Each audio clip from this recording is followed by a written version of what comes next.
Allah sebagai Rabbku, Islam sebagai agamaku, dan Muhammad sallallahu alaihi wasallam sebagai nabi. Maka Allah Subhanahu wa taala akan meridhoi kita kelak pada hari kiamat.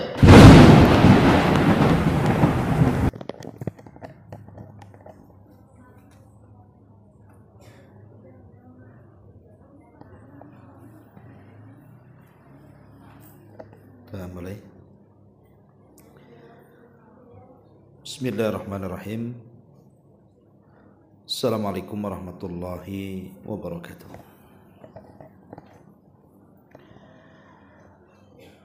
Alhamdulillah wassalatu wassalamu ala Rasulillah wa ala alihi wa sahbihi wa mawalah wa la hawla wa la quwwata illa billahi wa ba'du. Alhamdulillah, segala puja dan puji hanya milik Allah Subhanahu wa ta'ala. Salat dan juga salam kita hadiahkan kepada Rasul kita Nabi besar Muhammad sallallahu alaihi wa ala alihi wasallam. Kita lanjutkan kembali kajian kita, masih membahas Kitabul Jami' dan kita masuk kepada hadis yang ke-7. Hadis dari Ibnu Umar radhiyallahu anhu. Nabi sallallahu alaihi wasallam bersabda, "Man ista'adzakum billahi fa'idhu, wa man sa'alakum billahi fa'atuh, wa man ata ilaikum ma'rufa fakafi'u, fa illam tajidu fad'u lahu." Kata Nabi sallallahu alaihi wasallam, ya,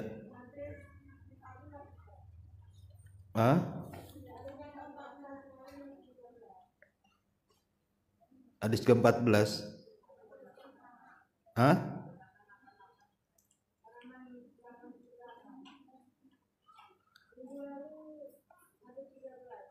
Iya betul kan, yang saya baca betul.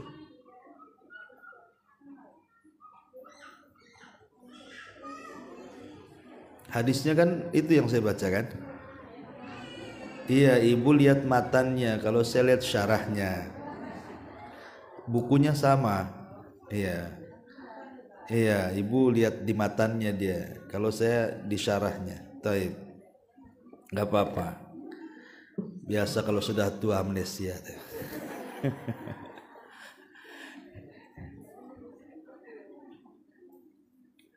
Saya ulangi. An Ibni Umar radhiyallahu anhuma anin Nabi sallallahu alaihi wasallam qala, "Man ista'adzakum billahi fa'idhu, wa man sa'alakum billahi fa'utu, wa man ata ilaikum ma'rufa fakafi'u, fa illam tajidu fad'u lahu." Akhrajahu al-Baihaqi. Dari Ibnu Umar radhiyallahu anhuma, dari Nabi sallallahu alaihi wasallam bersabda,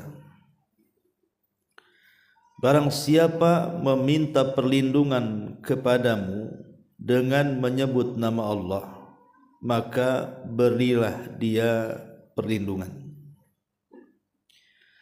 Barang siapa yang meminta kepadamu dengan nama Allah juga, berilah dia. Dan barang siapa memberikan kebaikan kepadamu, balaslah dia. Jika kamu tidak mendapati sesuatu untuk membalasnya, maka doakan kebaikannya." Hadis ini adalah hadis yang sangat agung sekali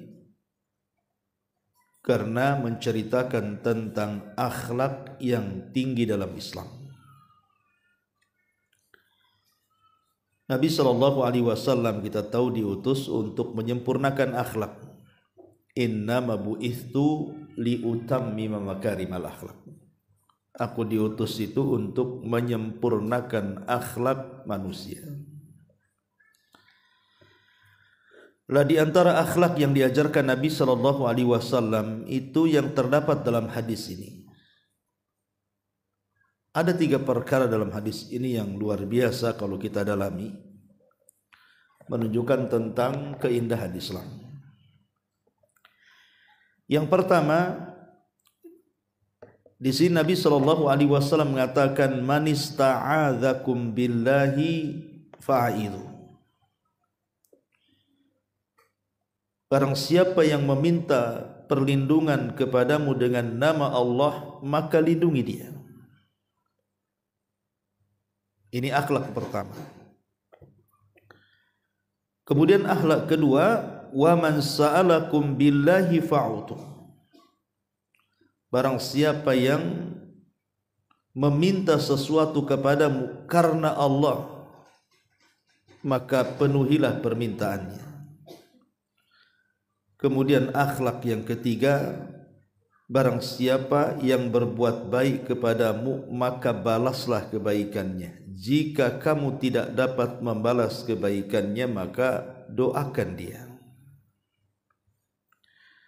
Baik, kita kupas satu-satu. Pertama, kalau ada orang yang datang kepada kita meminta perlindungan agar kita melindungi dia, kemudian dia membawa-bawa nama Allah, maka kita harus melindungi dia. Umpamanya saya datang ke ibu, Bu, saya kemarin diancam oleh tetangga sebelah, katanya saya mau dibunuh, tolonglah saya tidak bisa apa-apa, tolonglah karena Allah. Kalau dia ngomong begitu, Bu, dan ibu bisa melindungi dia, maka ibu wajib melindunginya, karena dia sudah membawa-bawa nama Allah. Tetapi kebalikannya, kalau ada orang yang ngomong ke kita, aku berlindung kepada Allah dari kamu, maka sebaiknya kita menyingkir dari dia. Ya Bu ya, jadi berlindung kepada Allah itu ada 2 macam. Ada orang yang berlindung kepada Allah karena kita. Ada orang berlindung kepada Allah itu karena minta bantuan kita. Kalau seandainya ada tetangga mengatakan kepada kita, aku berlindung kepada Allah dari kamu, maka kita harus menjauh dari tetangga itu demi memuliakan nama Allah. Karena ini pernah terjadi di zaman Nabi. Jadi Nabi itu pernah menikahi seorang wanita putri daripada kabilah Jauniyah. Salah satu istri Nabi itu adalah seorang putri yang sangat cantik sekali dari kabilah Jauniyah, makanya disebut Ibnatul Jaun, putri dari kabilah Jauniyah. Memang dia kelebihannya punya kecantikan dibandingkan istri-istri yang lainnya. Akhirnya ada sebagian istri-istri Nabi yang kemudian cemburu, kemudian mengajarkan kalimat yang ia tidak paham, karena Ibnatul Jaun ini bukan orang Arab. Apa yang diajarkan kepada Ibnatul Jaun? Jadi istri-istri yang cemburu itu mengatakan, nanti malam kalau Nabi mendatangimu, maka ucapkan a'udzubillahi minka, aku berlindung kepada Allah dari kamu. Ya, namanya kejahilan dia. Jadi ketika malam-malam Nabi SAW masuk ke gilirannya, tiba-tiba dia mengucapkan kalimat itu karena tidak tahu maknanya. Dia mengatakan, a'udzu billahi minka ya Rasulullah. Aku berlindung kepada Allah dari kamu wahai Rasulullah. Marahlah Rasul. Harusnya berlindung kepada Allah dari setan kan, Bu? Ini berlindung kepada Allah dari Nabi. Maka akhirnya keesokan harinya Nabi SAW ngomong sama putri Jauniyah ini yang sudah diperistri Nabi, ilhaqi bi ahlik, pulang kamu ke rumah keluargamu. Laqad udti bima adin, karena engkau sudah meminta perlindungan dengan zat yang maha agung.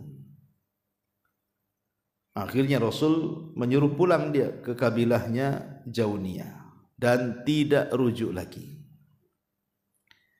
Inilah dalil tentang talak ghairu sharih, Bu, namanya. Jadi kalau suami ngomong sama ibu, pulang kau ke rumah orang tuamu, ini bisa talak bisa tidak, tergantung niat suami. Kalau dalam niatnya suami itu memang hendak mentalak istrinya, maka kalimat itu bisa talak. Tapi kalau hanya sekedar ingin memberikan pelajaran kepada istrinya, maka tidak jatuh talak. Ustadz, gimana tahu kalau suami saya mentalak atau tidak? Ya tanyakan sama suaminya. Tapi jangan bertanya lagi emosi. Pokoknya suaminya lagi bertengkar dengan ibu nih. Dah kau pulang aja ke kampungmu sana. Pulang sana ke orang tuamu. Aku udah nggak mau lagi. Lah ketika itu ibu nggak usah bertanya. Maksudnya apa, Bang? Menceraikan saya atau gimana? Kalau lagi emosi bisa iya bisa tidak kan, Bu? Tapi kebanyakan iyahnya tuh. Iya aku cerai. Nanti ujung-ujung gitu tuh. Nah, nanyanya nanti aja kalau sudah reda, sudah ya baik-baikan lagi. Nah, ibu ngomong, Bang, itu bulan kemarin abang nyuruh saya pulang kampung tuh apa maksudnya? Anda suruh tengok kucing di sana, hidup kak. Gitu. Pamannya kan bisa aja suami kalau nggak marah kan pasti dia ngomongnya juga nggak mungkin marah-marah juga kan. Ya, jadi cerai ghairu sharih, lafaz cerai tanpa jelas ini perlu ditanyakan kepada pengucapnya. Lain kalau seandainya jelas-jelas mengatakan anti talik, saya ceraikan kamu, itu nggak perlu ditanya lagi karena sudah jelas kan gitu ya. Tapi syahidnya di sini bukan itu masalahnya, bukan cerita cerai. Tetapi di sini Nabi SAW marah. Akhirnya kemudian Rasul memulangkan istrinya dengan cara talak ghairu sharih namanya. Jadi kalau ada tetangga ngomong aku berlindung kepada Allah dari kamu, ibu cepat pindah rumah, Bu. Ya. Cari tempat lain. Berarti dia telah bersumpah atas nama Allah. Kita ini disejajarkan dengan setan masalahnya kan. Kita disuruh berlindung kepada Allah dari setan, masa berlindung dari kita kan gitu. Jadi ini, tapi kalau seandainya dia datang kepada kita atas nama Allah, meminta kepada kita untuk melindungi dia, maka kita wajib melindunginya selama satu kita sanggup. Kalau kita sanggup melindungi, lindungi dia. Ya. Yang kedua, bukan dalam perkara haram.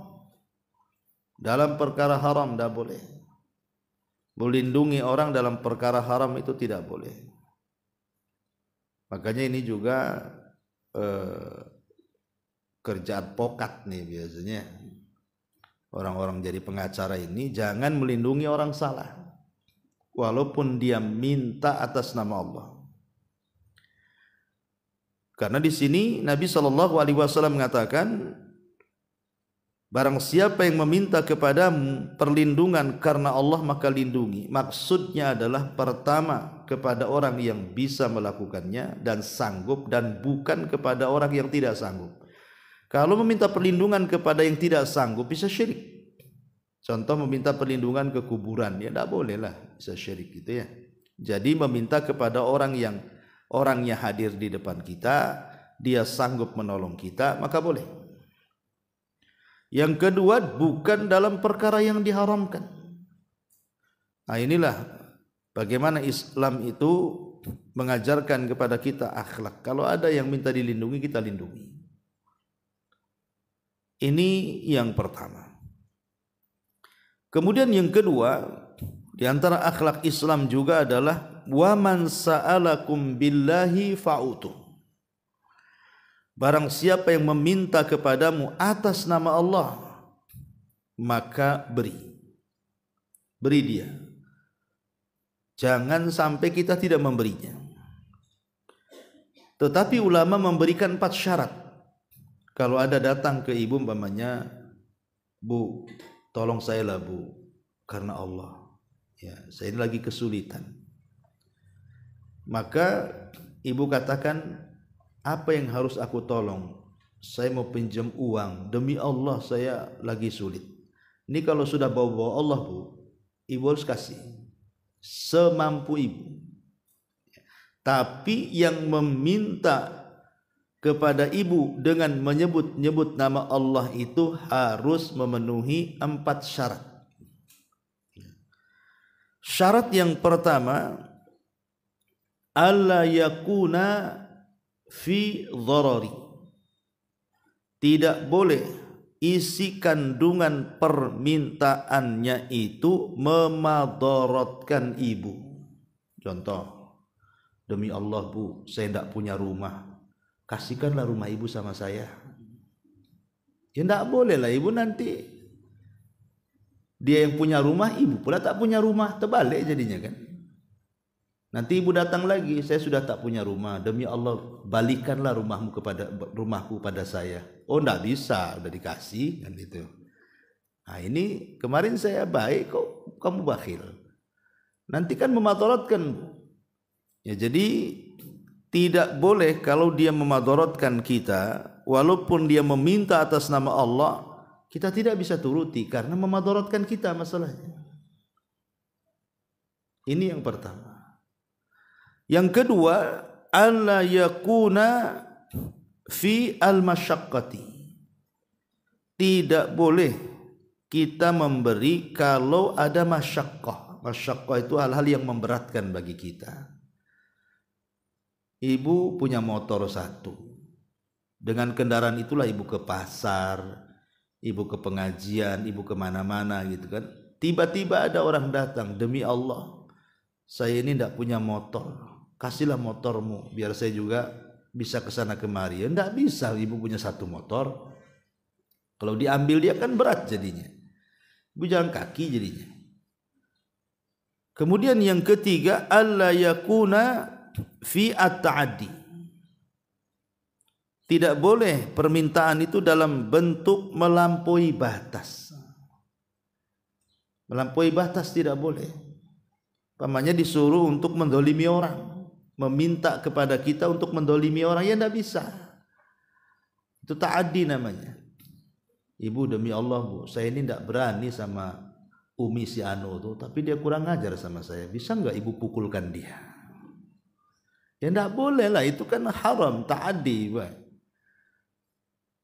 Jadi tidak boleh dituruti. Walaupun dia meminta kepada ibu atas nama Allah, tidak boleh dituruti karena di situ ada at-ta'addi, melampaui batas namanya. Kemudian yang terakhir, au sa'ala ma la yahtaj, atau dia meminta sesuatu yang dia tidak berhajat sebenarnya dengan itu. Jadi dia meminta sesuatu yang sifatnya sia-sia untuk dia gitu ya. Dia sudah kaya, ya kan? Uangnya banyak. Kemudian demi Allah saya minta sama ibu uang 100.000 lah. Dia miliarder. Buat apa dia aja duitnya banyak kan itu. Jadi enggak kalau memang tidak ada hajat bagi dia, kecuali orang kaya bangkrut kan itu. Dia kaya, mobilnya bagus, rumahnya bagus, uangnya banyak. Kok minta uang sama kita yang susah kan itu. Lah kalau memang tidak ada hajat, tidak ada kebutuhan, atau mungkin bertanya soal gaji, umpamanya. Suami ibu gajinya berapa? Bisa nggak dihabarkan kepada saya? Ngapain tanya-tanya gaji orang? Ya, jadi kalau yang seperti itu ndak boleh, walaupun bertanya ilmu sekalipun, kalau ilmunya tidak untuk diamalkan, hanya untuk main-main saja, tidak berhajat untuk itu, nggak usah dikasih, nggak usah dijawab. Ya. Tetapi kalau seandainya hilang 4 syarat ini, maka ibu wajib ngasih. Apalagi itu hak dia, umpamanya ibu ini kaya, ya bukan kaya cukup lah, cukup kalau beli mobil ya cukup duitnya, beli rumah cukup lah pokoknya. Ya. Jadi datanglah orang miskin nanya zakat ibu.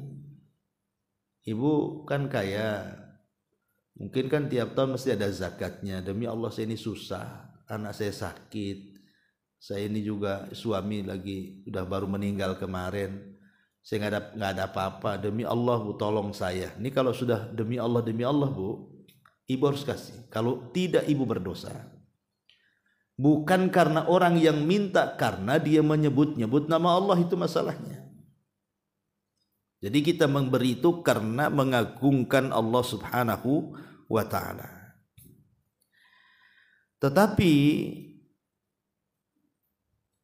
ibu harus paham bahwa ketika ada orang meminta-minta kepada ibu dengan menyebut-nyebut nama Allah pun harus memahami 4 perkara tadi. Ya, melihat diri kita lah. Ini kira-kira permintaan dia memberatkan enggak? Kira-kira memadaratkan tidak? Kira-kira mendolimi orang tidak? Kira-kira ini main-main atau tidak? Jadi dipastikan dulu baru ibu ngasih. Kalau tidak, enggak usah. Atau dalam perkara-perkara yang haram lah umpamanya. Perkara-perkara haram, demi Allah bu, aku sudah seminggu enggak mabuk, bisa nggak ngasih duit aku beli khamr? Nggak boleh. Ya, walaupun menyebut-nyebut nama Allah pun kalau perkara haram ya tidak dibolehkan. Jadi ini, tetapi kalau seandainya terhindar dari perkara-perkara ini, maka ibu wajib kasih. Wajib kasih. Kalau tidak, maka ibu berdosa. Jadi kalau ada yang meminta kepada kamu, kata Rasul, billahi karena Allah, fa'utuh, maka berikan dia. Baik berupa hissi, ya hissi itu benda-benda, barang-barang, uang dan yang semacam yang bisa dipegang gitu kan. Ataupun meminta doa. Dia minta tolong sama kita untuk didoakan, maka kita doakan dia. Jadi memberikan pertolongan itu kan ima dengan bentuk barang atau dalam bentuk doa. Ya, ini yang kedua. Yang ketiga, Nabi SAW mengatakan, waman ata ilaikum ma'rufa fakafi'uhu. Barang siapa yang memberikan kebaikan kepadamu, maka balas kebaikannya. Jangan melupakan kebaikan orang atau jasa orang. Balas jasa dan kebaikannya. Minimalnya kalau tidak bisa lebih dari kebaikannya, setara dengan kebaikannya. Kalau memang tidak bisa setara, ya mungkin di bawahnya. Tapi kalau memang tidak ada yang bisa kita berikan sebagai balas jasa atau balas budi orang, apa kata Rasul? Fa illam tajidu fad'ulahu. Kalau memang tidak bisa sama sekali membalas kebaikan dia, minimalnya doa. Jazakumullah khairan.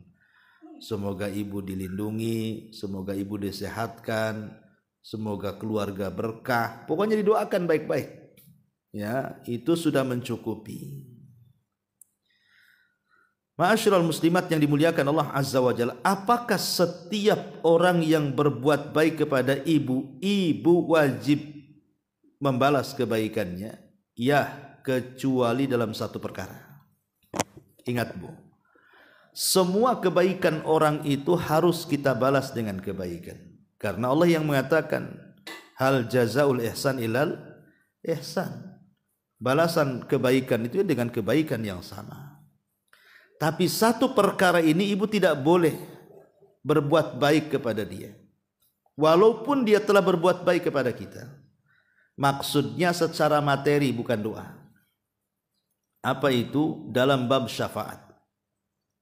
Dalam bab syafaat itu tidak boleh. Apa yang dimaksud syafaat di sini? Maksudnya dalam bab wasilah. Contoh, anak saya cerdas, di atas rata-rata, ingin masuk kuliah, tapi berkali-kali daftar ditolak, padahal cerdas. Akhirnya saya coba datang ke ibu. Kebetulan ibu punya kenalan ordal, orang dalam. Ya, Bu, anak saya ini cerdas. Kemarin sudah daftar, tes, ditolak, padahal cerdas. Ibu bisa nggak memasukkan anak saya ke sekolah itu? Oh bisa, kata ibu. Nanti saya ngomong. Akhirnya keterima anak saya, Bu. Sebagai balas budi, saya kasih uang ibu, atau kasih apalah dalam bentuk hadiah. Ini ibu haram menerimanya, dan saya juga berdosa yang memberikannya. Kenapa? Karena syafaat yang seperti ini tidak bisa dilakukan kecuali karena Allah, bukan karena makhluk. Dan ini juga perkara-perkara yang remeh-temeh, hanya ngomong ke orang dalam, ordal gitu ya, kemudian diterima. Hanya ngomong saja. Karena ada hadis, Bu, yang dikeluarkan, hadis ini dikeluarkan Imam Abi Dawud dan dihasankan oleh Syekh Albani. Apa kata Rasul? Man syaffa'a li akhihi syafa'atan. Barang siapa yang memberi wasilah, perantara, kepada saudaranya dengan sebuah perantara kebaikan, fa'ahdalahu 'alaiha hadiyatan, maka dia memberikan hadiah kepadanya karena perantaranya, kebaikan perantaranya itu, dengan sebuah hadiah. Faqabilaha, dia menerimanya. Faqad ata baban aziman min abwabir riba, berarti dia telah mendatangkan satu bab yang sangat besar dalam bab-bab riba, alias haram, tidak boleh. Ingat ya, Bu, ya, kalau dalam bentuk materi haram, tidak boleh.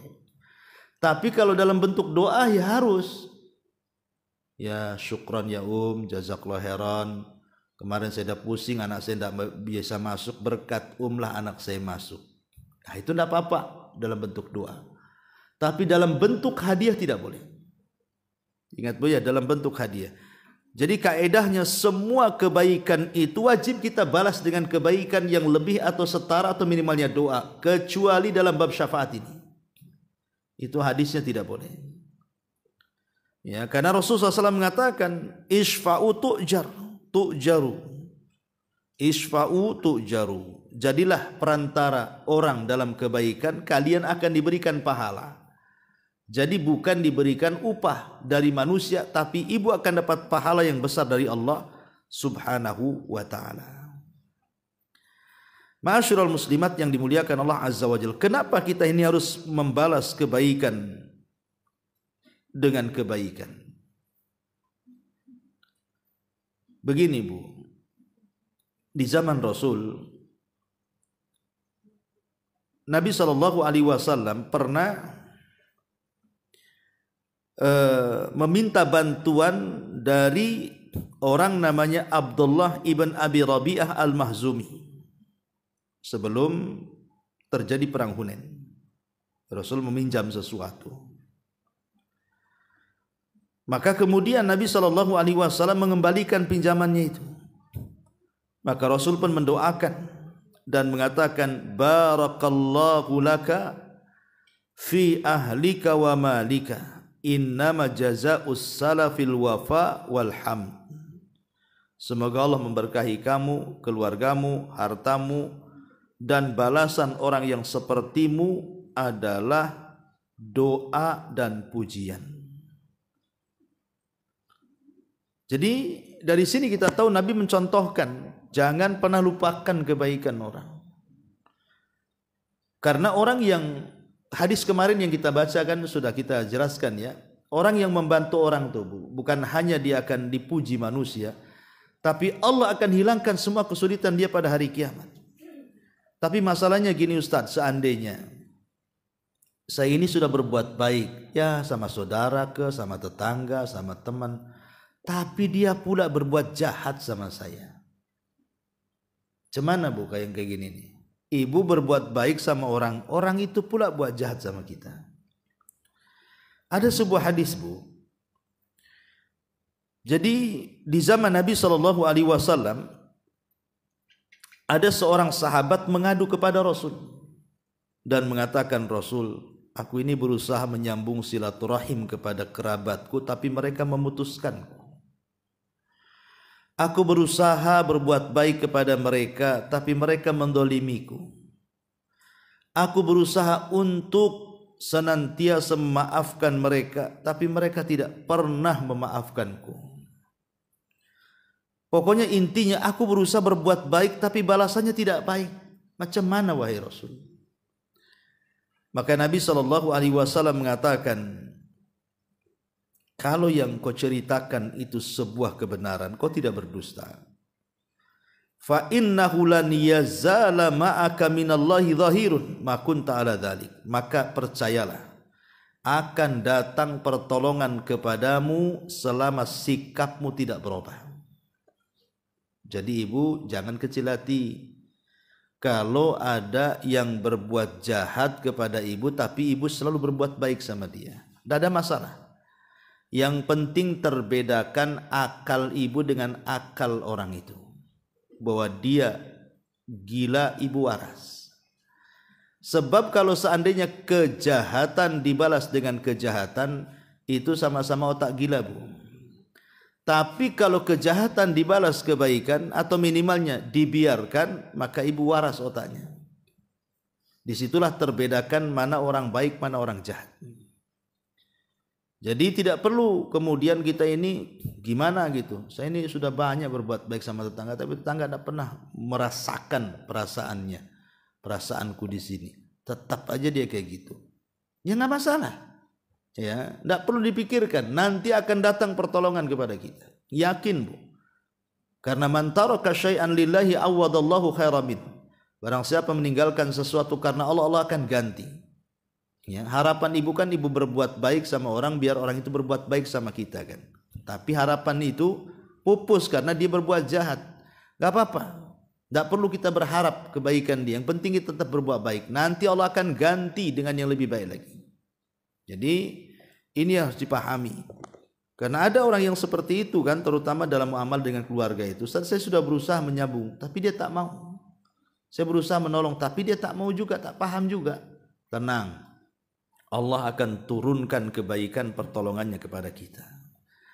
Tapi yang jelas kalau seandainya ada orang yang berbuat baik kepada kita, maka kita jangan sampai kemudian menyakiti dia. Kalau ini kasusnya terbalik.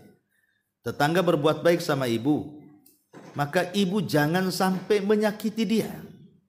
Balaslah kebaikannya. Kalau memang dia tiap hari kadang-kadang ngasih makanan, sementara ibu tidak sanggup seperti dia. Dia bawa gulai rawon yang enak-enak, sementara ibu tak pandai buat-buat kayak gitu, ataupun mungkin tak sanggup buat, tak ada duit. Mau ngasih sayur asem, tak imbang, dia gulai, masa sayur asem kan kebanting jadinya kan. Nah, tapi kalau memang ibu berbuat baik nggak apa-apa, ya. Tapi kalau tidak ada sama sekali, minimalnya doa lah. Masa doa nggak kasih? Minimalnya doa.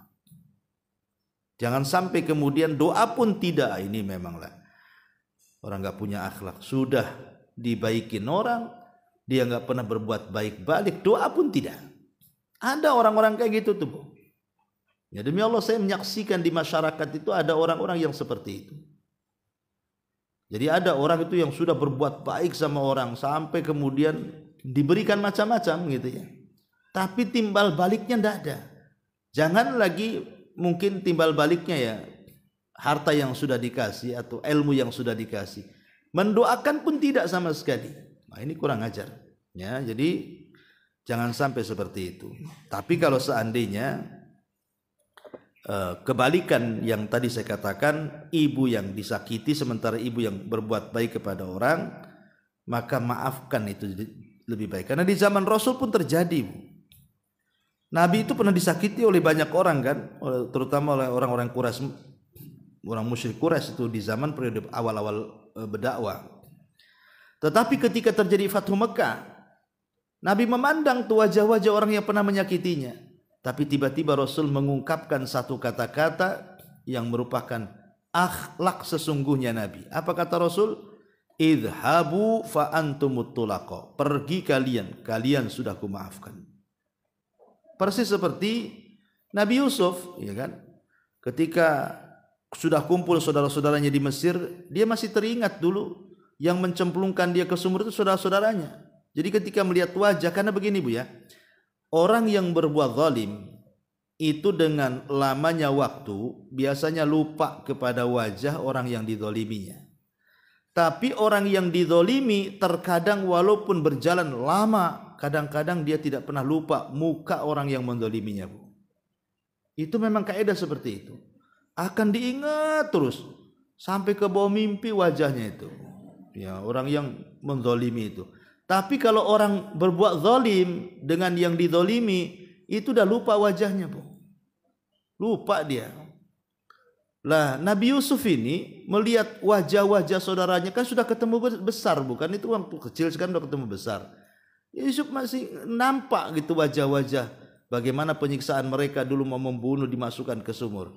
Tapi tiba-tiba Nabi Yusuf mengatakan apa? La tasriba alaikumul yaum. Tidak ada celak lagi hari ini. Aku sudah maafkan kalian. Indah sekali. Ya. Begitu juga Abu Bakar Siddiq radhiyallahu anhu ketika Mistah itu menuduh anaknya. Itu kan sakit Bu. Gimana anaknya dikatakan pezina sementara dia istri Nabi? Apa kata dunia? Dicemooh seperti itu. Ketika turun ayat bahwa Aisyah tidak berzina, mengungkap bahwa itu berita hoax. Lah salah satu yang menyebarkan berita itu Mistah. Mistah ini kerabatnya Abu Bakar. Tiba-tiba dia pula menyebarkan hoax. Ya. Sakit hatilah manusiawi Abu Bakar juga. Tapi turun ayat.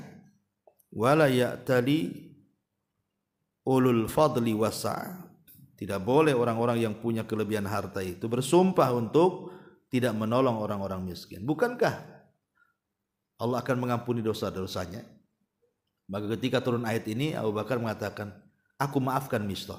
Bahkan aku akan melebihkan nafkah dia 2 kali lipat daripada sebelumnya. Luar biasa Bu ya. Jadi itulah di antara contoh-contoh bagaimana kalau kita seandainya disakiti maka balaslah dengan kebaikan. Tapi kalau ada orang yang kemudian berbuat baik kepada kita, maka balaslah kebaikan itu dengan kebaikan lebih atau setara, atau paling tidak doakan kebaikannya. Nah, itulah inti daripada hadis ini. Ya, wallahu alam. Ini hadis terakhir dalam babus silah. Ya, karena nanti setelah ini kita masuk bab baru namanya bab zuhud dan wara. Dan hadisnya cukup panjang, tidak bisa kita bahas untuk hari ini. Mungkin hari ini satu hadis saja sebagai penutup babu as-silah. Taib, sebelum saya tutup kita buka tanya jawab, silakan.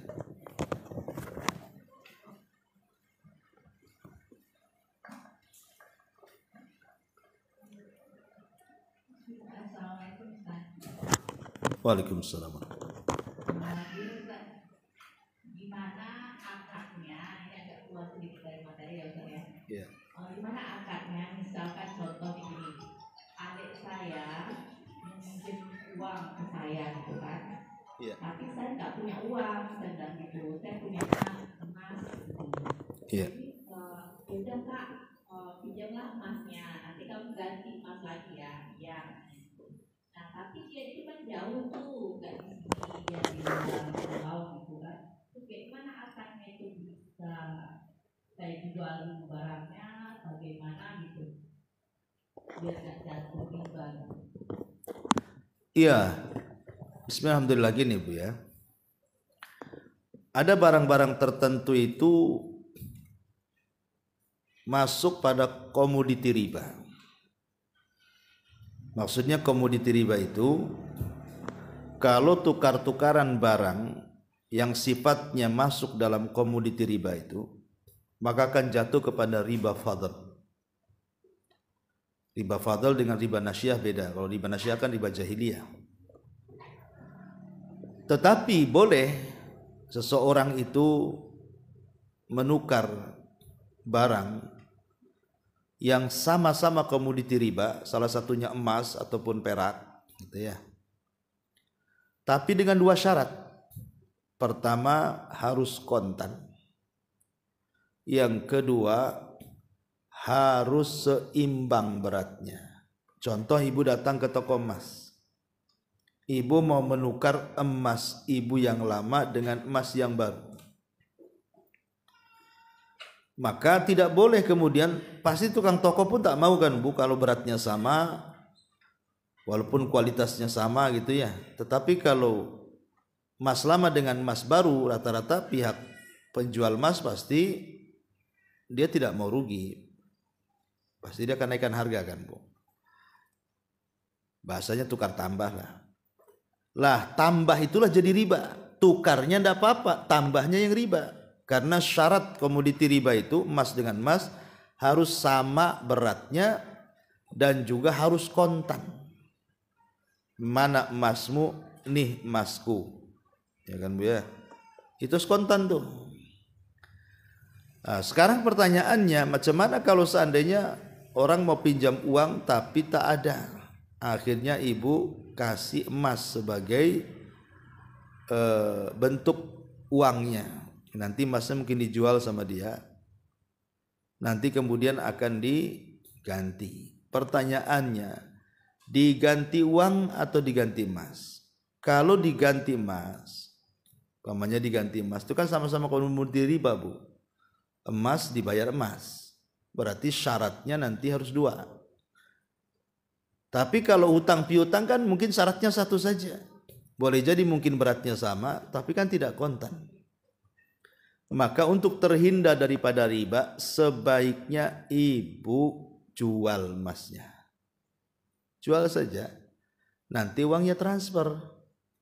Gitu ya. Itu lebih selamat supaya jangan jatuh kepada riba fadl. Wallahu a'lam. Jadi nggak boleh ya, kalau misalnya kita PC gitu kan, ini kakak kasih ke rumah, dia kan terima, tapi nggak boleh ya kak, masih dijual, itu nggak boleh ya kak? Iya, sebaiknya ibu jual emasnya. Baru dalam bentuk uang saja. Wallahu a'lam. Satu lagi Ustaz, ini masalah hadiah untuk itu kan, misalkan kayak saya gitu kan, punya saudara dia kerja sebagai tiper gitu kan di perusahaan, dia bisa masukin orang kerja gitu kan, itu kita tolong tuh masukin anak kita, jadi dia bisa tuh masuk kan, nanti pas gajian kita kasih nanti itu berupa uang atau sembako seperti itu tuh jatuhnya nggak boleh gitu ya? Nggak boleh, tadi kan sudah jelas. Terus gimana cara kita berterima kasih? Itu bab syafaat. Ya kita doakan dia. Ya nggak apa-apa, kalau ibu mau buat dosa silahkan. Karena hadis ini sudah jelas, calo itu masuk dalam kategori calo tuh. Ada dua alasan ulama kenapa kemudian melarang. Pertama, karena Rasul mengatakan pekerjaan seperti itu pekerjaan remeh, bukan pekerjaan berat. Karena dia kan tidak gendong ibu dari rumah ke perusahaan kan Bu. Kemudian dari perusahaan digendong balik ke sini, kan perlu tenaga. Kan cuman masuk-masukan lewat omongan karena mungkin ada ordal atau memang karena orang kenalan kan itu. Satu. Yang kedua, karena Nabi SAW mengatakan ya bahwa perkara itu, syafaat itu harus dilakukan karena Allah, bukan karena manusia. Ya, itu memang syariat Bu. Dari zaman Rasul sampai sekarang itu hukum itu tidak bisa berubah. Tapi ya namanya kenyataannya ya banyak, jangan perkara ini, perkara yang lain aja banyak dilanggar. Masalah sholat, suruh sholat aja banyak yang tak sholat. Apalagi masalah-masalah yang seperti ini, makin dilanggar lagi kan begitu Bu. Nah, cuman kan namanya kita kan mencari uang kan tentu cari yang lebih halal. Dan kalau dia membantu orang, masukkan orang, itu dapat pahala besar di hadapan Allah. Nanti Allah yang kasih pahala. Dan Allah akan ganti dengan cara lain. Mungkin usahanya dilancarkan, mungkin anaknya disehatkan, mungkin keluarganya dimudahkan, kita tidak tahu. Nanti Allah akan ganti dengan jauh yang lebih baik lagi. Insya Allah. Ya, jadi harus yakin dengan itu. Karena hukum tidak bisa ditawar-tawar, Bu. Hukum itu. Contoh pamannya ya, di zaman Nabi. Jadi ada seorang wanita, putri daripada anak ketua kabilah mencuri. Perkaranya sampai kepada Nabi, potong tangan. Sebelum terjadi potong tangan, orang-orang di kabilah itu mengatakan, janganlah, ini kan anak pembesar kita. Sebaiknya kita ngelobi Nabi lah. Gimana caranya supaya jangan dipotong tangannya. Datanglah kepada Usama. Ya Usama, bisa nggak kau ngomong sama Nabi supaya anak si Anu itu jangan dipotong tangannya. Kau kan orang yang dicintai Nabi. Akhirnya Usama datang kepada Rasul. Marah Nabi. Usama, kalau yang mencuri itu bukan dia tapi Fatimah putriku, tetap ku potong tangannya. Ya kan? Lah Usama kan menjadi syafaat wasilah. Ya kan, wasilah. Ya. Tetapi wasilah untuk memberikan keuntungan kepada kabilah lain kan. Tetap Rasul menolak, tidak boleh. Karena memberikan keuntungan, harusnya dipotong, dia tidak dipotong, itu kan keuntungan sebenarnya dari segi duniawi kan. Maka dalam perkara ini pun sama. Pamannya ibu masukkan anak ke Jabal Uhud, ke pesantren saya nggak nerima. Karena mungkin saya lihat nggak layak anak ibu masuk di pondok saya. Rupanya cari orang yang dekat dengan saya. Bisa nggak ngomong sama Abu Mero biar anak saya masuk ke Jabal Uhud? Oh bisa. Nah, itu. Tiba-tiba dia ngomong, tolonglah Ustadz, masukkan di tetangga saya nggak enak. Akhirnya masuklah anak ibu.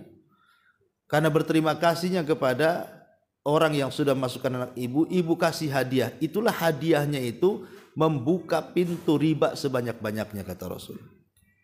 Artinya haram, tidak boleh. Itu hukum baku masalahnya.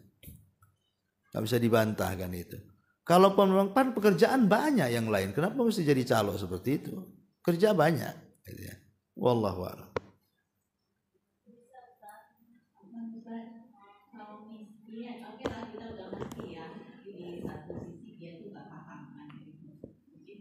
Berharap juga gitu kan, tapi kalau kita ubah niat kita juga nggak boleh ya.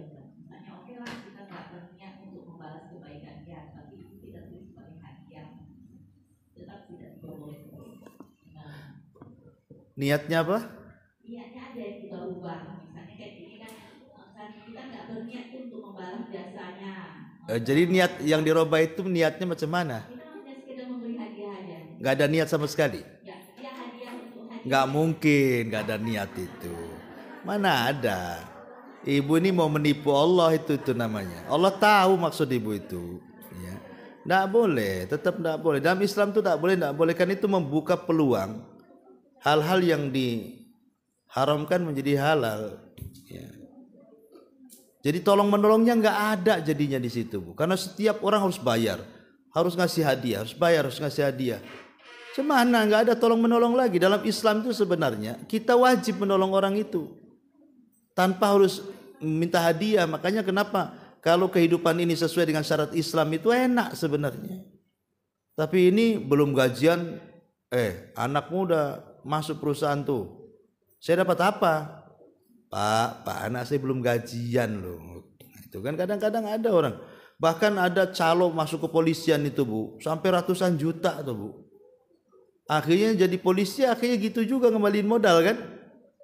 Gajinya kecil, jadi akhirnya jadi orang jahat jadinya karena untuk kembalikan modal. Coba kalau mamanya diterapkan Islam tuh. Ya enak sebenarnya. Tapi ya gitulah, kita ada memang akhlak-akhlak Islam sudah mulai tidak ada ya. Akhirnya semua pakai uang, stres sendiri jadinya. Wallahu a'lam. Saya paham maksud ibu ya, karena perasaan lah istilahnya. Kita kan lebih ngikut, orang timur ini kan lebih ngikut perasaan. Masa sudah dibantu kok nggak ngasih upah, nanti nggak dibantu lagi loh, nah gitu kan. Atau nanti takut nanti digagalin lagi anak yang sudah masuk, nanti tahu dikeluarkan lagi. Jadi banyak pertimbangan, akhirnya terpaksalah kita akhirnya ngasih hadiah. Ya. Wallahu a'lam. Ya.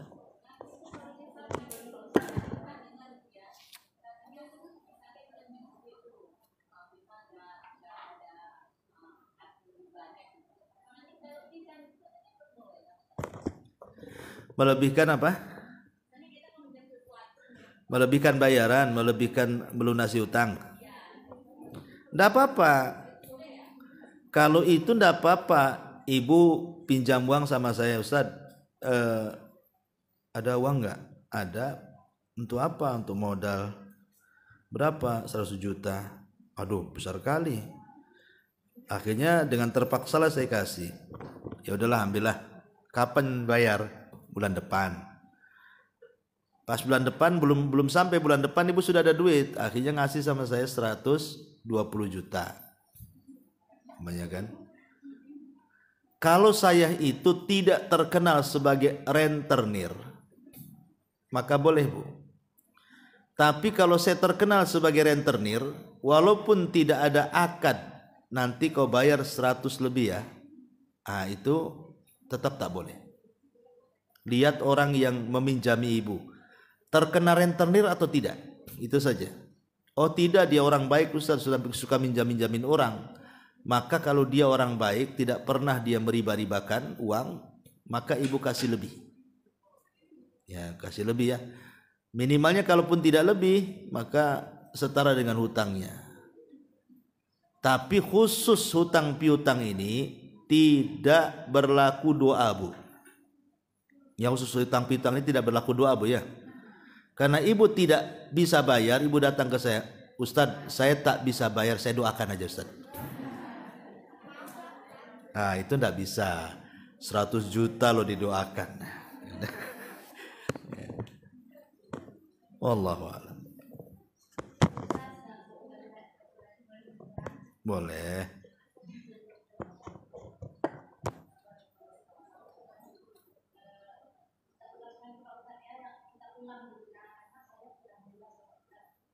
Pak Ustadz, kebiasaan ada beberapa teman gitu pinjam uang ke saya gitu Pak Ustadz, tapi karena saya punya emas, saya kasih emas Pak Ustadz.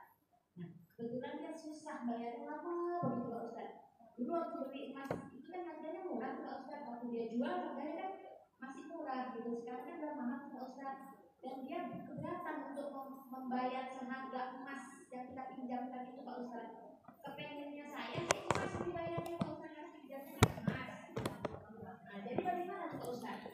Sementara waktu dia jual emas itu tidak semahal harganya sekarang begitu. Ya tetap harus bayar emas lah, Bu. Iya. Bukan riba Pak Ustadz ya. Karena kita berharapnya emas memang. Iya, kalau dulunya emas ya harus emas lagi.